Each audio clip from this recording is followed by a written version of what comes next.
large utility companies usually don't have a growth mindset.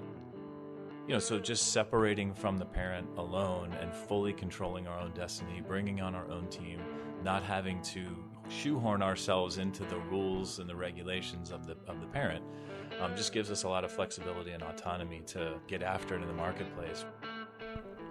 How does a local Pittsburgh communications company expand its footprint and grow beyond utility ownership while powering the region's infrastructure? Well, in today's fast-paced, data-driven world, we all know companies depend on fast and reliable internet connectivity if they're going to thrive. So DQE Communications, under new leadership and ownership, is stepping into a new era of growth, offering businesses cutting-edge fiber optic networks to drive their success. This is Jonathan Kirsting with the Pittsburgh Technology Council, and I spoke with DQE's new CEO, Mike Sicoli, to learn just how the company is expanding its 5,000-mile fiber network to new regions and markets. Plus, you can get a glimpse of how DQE's future-focused growth strategy will enhance connectivity for businesses in the Pittsburgh region and beyond. So keep on listening now to discover how DQE is powering the region's tech growth through its high-speed, scalable network solutions. Mike, thanks for hanging out with me today. I'm really excited to meet you and learn about what DQE is up to because you've been making some headlines lately. Thanks, Jonathan. It's great to meet you as well. Happy to share all the exciting news. Yeah, there's so much going on. First off, my mind was a little blown when I got the news release that that DQE, which was owned by Duquesne Light, was bought by GI Partners. And I was like, oh my goodness, this is really cool. This is going to create some new growth and opportunity. We get very excited about that at the Tech Council. Just tell our listeners a little bit about what that means for DQE. Sure. So DQE grew up as a division, an unregulated subsidiary of the power company. It existed under the power company's ownership for about 20 years.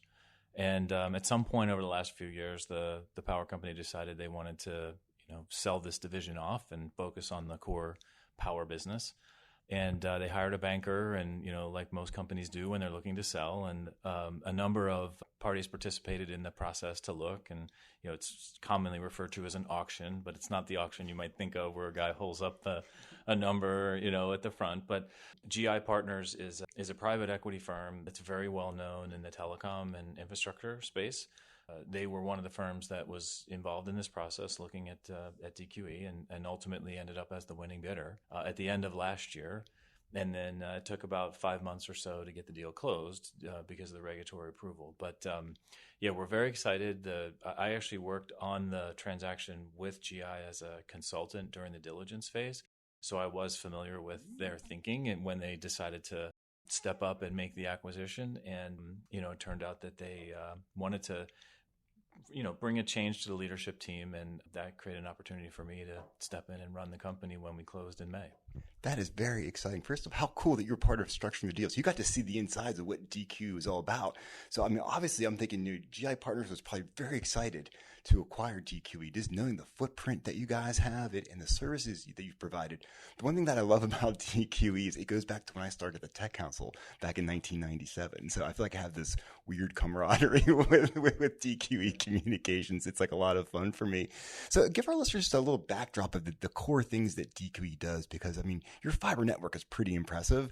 And I think a lot of people, they always take it for granted, the fiber network that they're on, because you mentioned before we hit record on this that it's like the plumbing of the internet, and man, is plumbing important. Exactly. Maybe not always the most exciting, but we always just rely on it being there and working, and really it's a big problem for everybody when it's not working. But yeah, so our footprint started in the central business district area of Pittsburgh and sort of branched out over the years. Our footprint kind of extends down now into like the northern half of West Virginia. We expanded out to Harrisburg and Lancaster and York, and we go up as far as like the Sharon Hermitage area. We have about 5,000 miles of fiber, which is a significant amount of fiber in that relatively small area. And what that means is that we're very dense, which means we reach a lot of locations. We only sell to businesses. We do have a very small residential footprint down in Washington County, but the overwhelming majority of the business is focused on selling internet and connectivity services to businesses. And we have almost 3,000 business locations on our network already, and nearly 100,000 that are within a quarter mile of our network. Wow, that's impressive. I mean, talk about some market opportunity and the fact, first 5,000 miles, that's some serious fiber. So up to 100,000 businesses that you could reach out to. Yes, absolutely. We also have about 650 cell sites on net already, in addition to probably another 350 that are within that quarter-mile radius as well.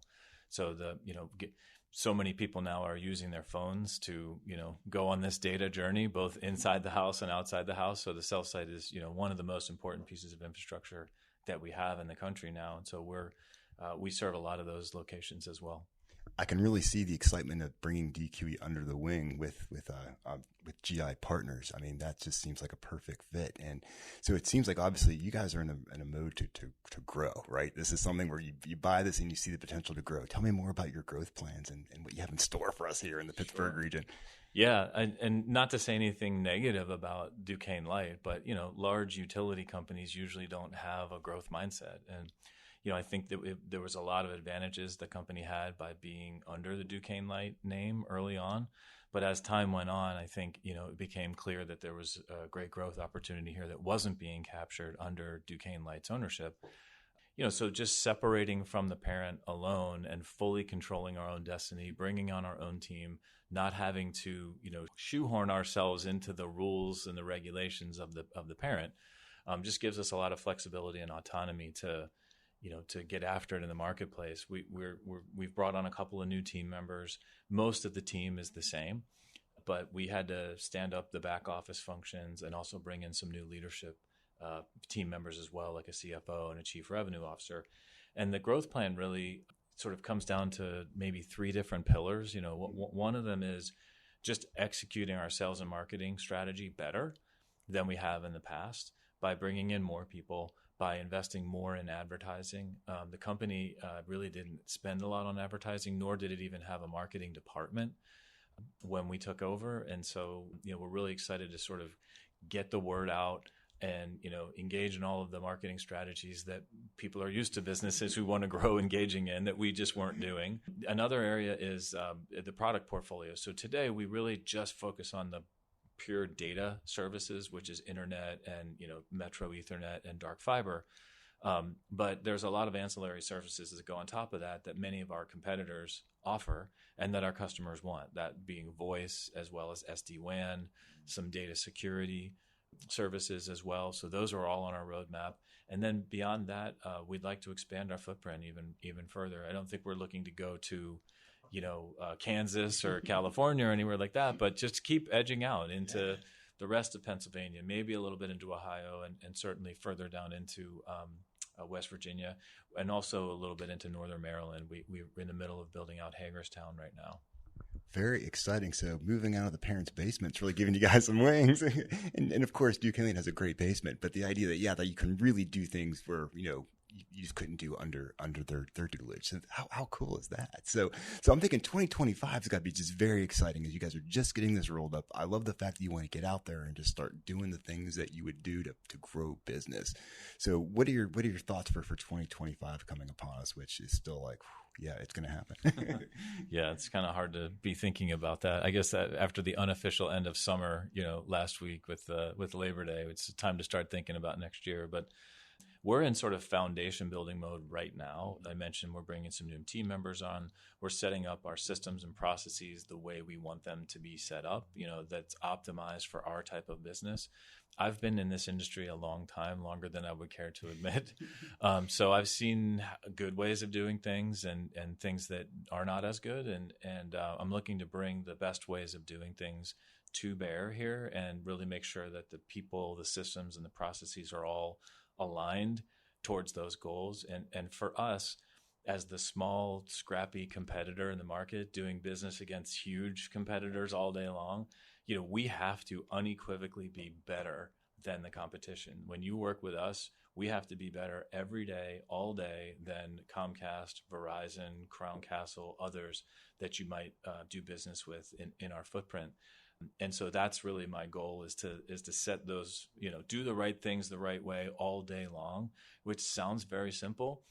Almost like a baseball analogy, make the routine plays consistently. You'll win a lot of games, right? We don't have to maybe we'll make an occasional flashy play, but this is really about making routine plays all day, every day. And so that's all we can handle for the rest of this year. And then looking to next year, it's really just about executing on that plan and being able to leverage the foundation that we've built to grow. So we expect to spend more in marketing.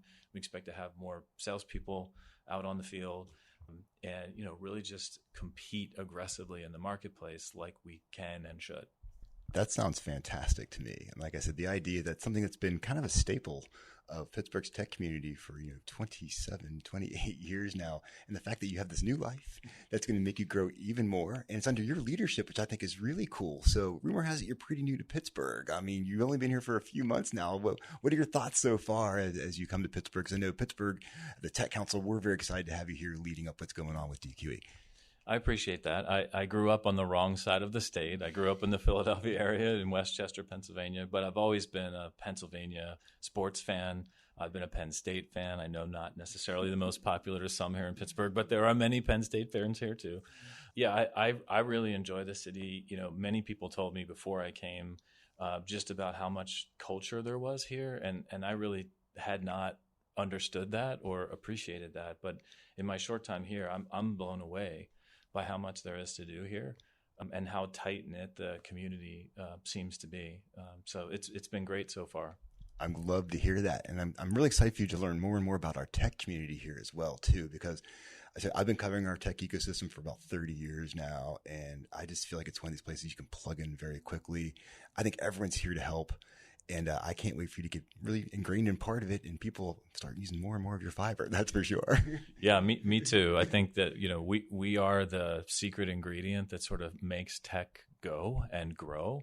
And so when you think about everything cool that's going on right now in our world, it all needs bandwidth and more of it. More applications, more bandwidth, you name it. So we're very excited to be reintroduced, if you will, to the tech community here in Pittsburgh and see how we can help. What a joy talking to you today. You have me so excited. I love doing this because I get a little bit of the inside scoop as to what's happening here. Like I said, when I got the news release about the acquisition, it was just like, whoa. And it's like, no, these things are going to be good for the region, and because you're going to be putting more horsepower into DQE, something that we've all known here so well. You're taking it to bigger and better places. Mike, awesome, man. I love it. Thank you so much. Yeah, we do view this as a terrific opportunity. We saw this as an asset that had a great foundation, great bones, and that by pulling it away from the parent and infusing it with new leadership and new team members, that we can really make this a significant source of growth for the region. Fantastic stuff. Once again, thanks for hanging out with me here on Tech Vibe. This has been Jonathan Kirsting with the Pittsburgh Technology Council.